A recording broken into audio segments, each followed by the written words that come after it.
The topic of today's video is Three Waves of Democratization by Samuel Huntington. He explains that democracy develops in waves, not in a steady, slowly way. According to him, big changes in democracy happen because of major historical events, wars, crises, collapse of empires, and different political reforms. And all these moments push many countries toward democracy at the same time, while other periods see democracies weaken or disappear. What is a democratization wave? A democratization wave is a period when many countries shift towards democracy at the same time.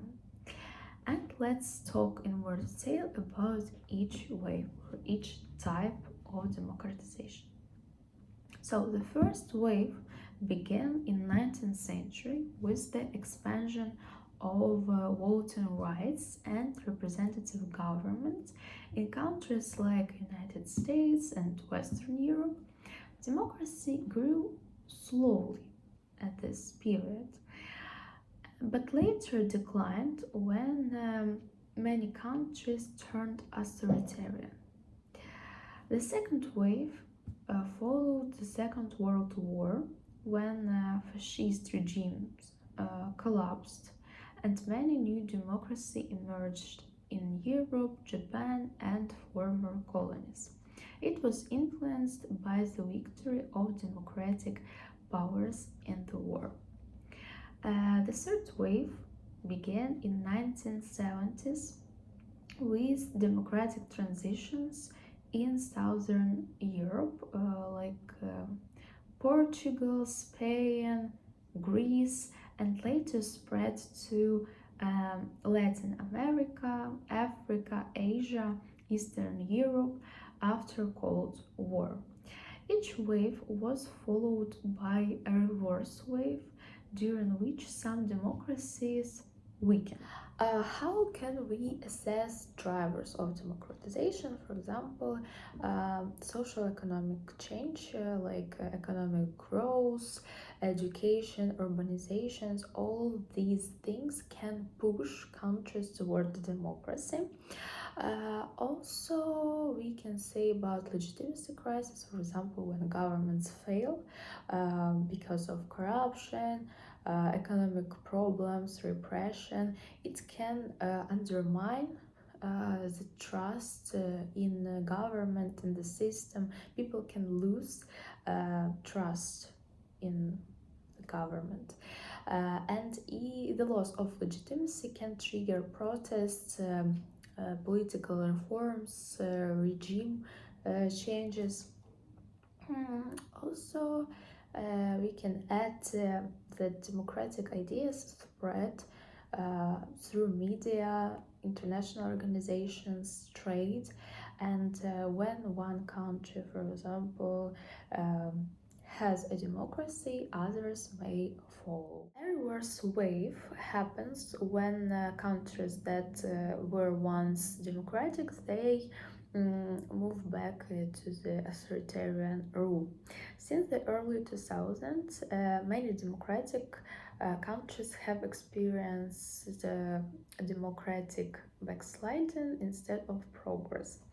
The backsliding often includes weaker elections, less of freedom, attacks on courts, institutions, and leaders gaining more power.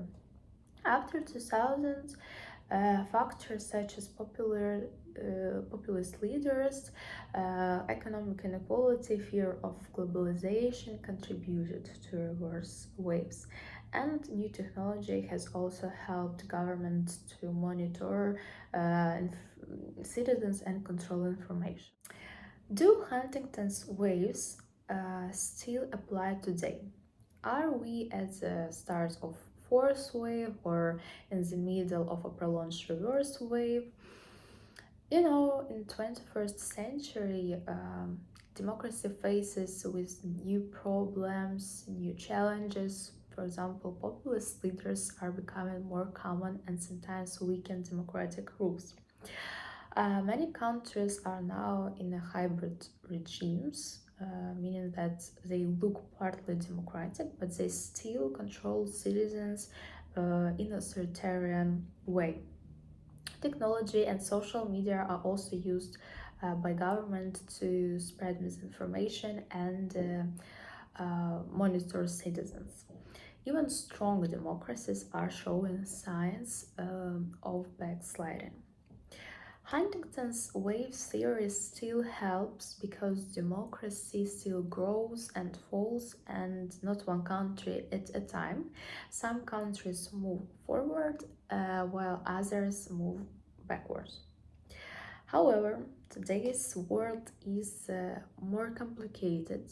Technology, globalizations, new forms of control make democracy change in less clear ways. I think that Huntington's wave model is still valuable and useful tool for understanding democracy, but it mainly explains democratic patterns that were in the past, and nowadays it's also can be useful, but it should be modernized and updated for today's complicated world with new challenges and new complexities.